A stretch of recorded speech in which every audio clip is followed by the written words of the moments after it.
आज हम बहुत ही इंटरेस्टिंग टॉपिक डिस्कस करने वाले हैं मेडिटेशन का। साथियों, जो चीज़ किताबों में पढ़कर आपको हो सकता है 5 से 6 महीने में भी क्लियर ना हो, वो मैं आपको 5 मिनट में क्लियर कर दूंगा, क्योंकि किताबों में थ्योरेटिकल होता है और मैं आपको जो आज चीज़ शेयर करने वाला हूँ वो साथियों बिल्कुल प्रैक्टिकल है। जो मैंने खुद अपनाया है, खुद फॉलो किया है, वो चीज़ आज मैं आपसे डिस्कस करूँगा, जिससे मुझे बेटर रिजल्ट्स मिले हैं। और मैंने जिन लोगों को शेयर किया है, बताया है, करवाया है, उन लोगों को भी बहुत अच्छे रिजल्ट्स मिले हैं। वो चीज़ मैं आप मेडिटेशन का तरीका आपसे डिस्कस करूँगा। हम स्टार्टिंग से एक एक पॉइंट करके, बिगिनिंग से एडवांस लेवल तक बारीकी से एक एक चीज़ को ब्रेक डाउन करके अंडरस्टैंड करेंगे। ठीक है, देखो, माइंड का और हमारी ब्रीदिंग का बहुत ही डायरेक्ट रिलेशन होता है। जो हमारे माइंड में थॉट्स चलते हैं, उसी तरीके की हमारी ब्रीदिंग चलती है, सांस चलती है। और जिस तरीके का हमारा सांस का पैटर्न होता है, उसी तरीके के हमारे अंदर माइंड्स में चलने वाले जो थॉट्स हैं, उनका पैटर्न होता है। इसका एग्जाम्पल से ऐसे समझ सकते हैं, जैसे जब हम गुस्से में होते हैं तो हमारी सांस तेज़ तेज़ चलती है, जल्दी जल्दी चलती है। फ्रीक्वेंसी सांस की जो होती है वो हाई होती है, क्योंकि हम गुस्से में हैं। तो गुस्सा तो माइंड में है, लेकिन थॉट उसके हिसाब से चल रहा है। मान लो जैसे हमने कोई शेर देख लिया, अचानक से हमारी सांस अटक जाती है।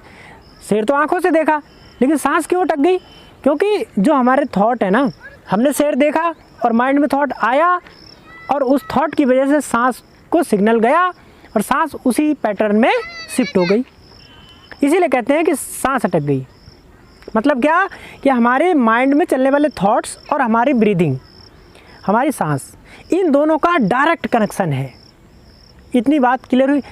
यानी कि इससे एक चीज़ और प्रूव हुई कि या तो आप अपने माइंड के थॉट्स को कंट्रोल कर लो तो ब्रीदिंग कंट्रोल हो जाएगी, और इसका उल्टा भी सही है कि आप अगर ब्रीदिंग के पैटर्न को कंट्रोल कर लो तो आपकी माइंड में चलने वाले थॉट्स कंट्रोल हो जाएंगे, क्योंकि दोनों एक दूसरे से कनेक्टेड हैं। जैसे गाड़ी के आगे पहिए और पिछले पहिए दोनों कनेक्टेड हैं। आगे चलेंगे तो पिछले वाले भी चलेंगे, या फिर पिछले चलेंगे तो आगे वाले भी चलेंगे। यानी आप चाहे थॉट्स को कंट्रोल करके ब्रीदिंग को कंट्रोल कर लो, या फिर ब्रीदिंग को कंट्रोल करके थॉट्स को कंट्रोल कर लो। तो आज का मेडिटेशन का जो तरीका है, उसमें हम बात करेंगे कि ब्रीदिंग को कंट्रोल करके अपने माइंड में चलने वाले थॉट्स को कैसे कंट्रोल करें। क्योंकि हमारा मेडिटेशन का जो पर्पस होता है, मेडिटेशन हम क्यों करते हैं?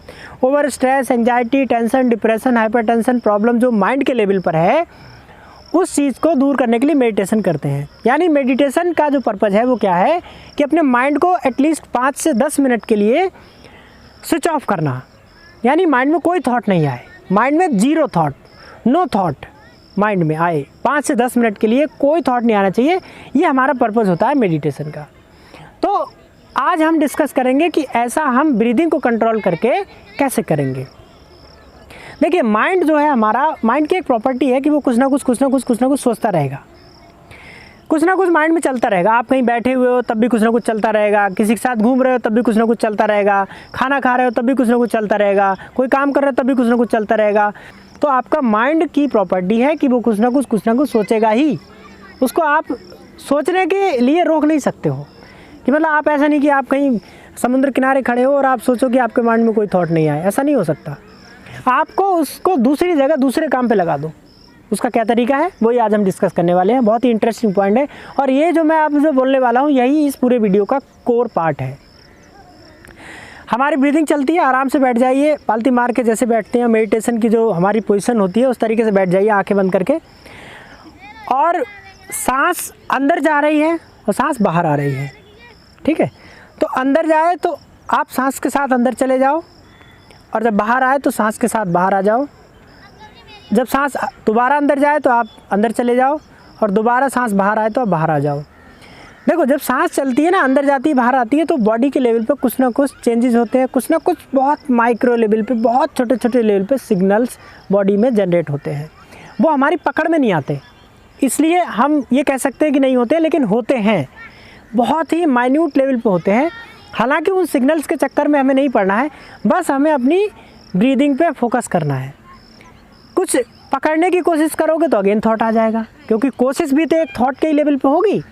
तो कोशिश कुछ नहीं करना है, बस सांस अंदर जाए तो अपना ध्यान अंदर ले जाओ, सांस बाहर आए तो अपना ध्यान बाहर ले आओ। आप पीछे मत रह जाओ। ये नहीं कि सांस बाहर आ गई और आप अंदर ही पड़े हो, और सांस जब अंदर आ गई और आप पता चला बाहर ही पड़े हो। आप सांस के पैरेलल में चलो, बिल्कुल साथ साथ चलो। मतलब सांस अंदर जा रही तो आप अंदर जाओ, और बाहर आ रही तो बाहर आओ। उसके साथ साथ, यानी कि सांस तो बाहर आ गई, तुम्हारा ध्यान पेट में ही है। या फिर सांस अंदर आ गई और तुम अभी बाहर ही कहीं खो गए, दुनिया में किसी दूसरे कहीं पता नहीं कहीं घूम रहे हो। तो ये प्रॉब्लम नहीं होनी चाहिए। आप ब्रीदिंग के साथ रहो, ब्रीदिंग के पैरेलल में रहो, तो आपका माइंड क्या हो जाएगा, बिजी हो जाएगा आपकी ब्रीदिंग को ऑब्जर्व करने में। ये बहुत इंपॉर्टेंट पॉइंट है। तो माइंड को आपने काम पे लगा दिया, दूसरे काम पे, तो अब क्या होगा कि माइंड की एक और प्रॉपर्टी होती है कि माइंड एक साथ दो चीज़ें नहीं सोच सकता। माइंड वन वे रोड है जिसपे एक साथ एक बार में एक ही सवारी निकल सकती है। माइंड में एक बार में एक ही थॉट चल सकता है। अगर 2 या 3 या 4 थॉट चलेंगे तो वही over thinking, stress, anxiety, depression का रूप ले लेता है। तो माइंड की प्रॉपर्टी है कि एक बार में एक ही थॉट चलेगा। तो जब आपने माइंड को काम पे लगा दिया अपनी ब्रीदिंग को ऑब्जर्व करने में, तो अब आपके माइंड में आप देखेंगे 2 minute, 3 minute, 4 minute, 5 minute, 10 minute में आप एक ऐसी स्टेट में पहुंच जाएंगे जहां आप कुछ भी नहीं सोच रहे होंगे, सिर्फ आप अपनी ब्रीदिंग को ही ऑब्जर्व कर रहे होंगे। और जब आप ये लगातार 20 मिनट करेंगे तो उसके बाद जब आप उठेंगे तो आप देखेंगे आपके माइंड में कोई थॉट नहीं चल रहा है। ये तरीका है माइंड को बिजी करके माइंड के अंदर चलने वाले थॉट्स को जीरो करने का।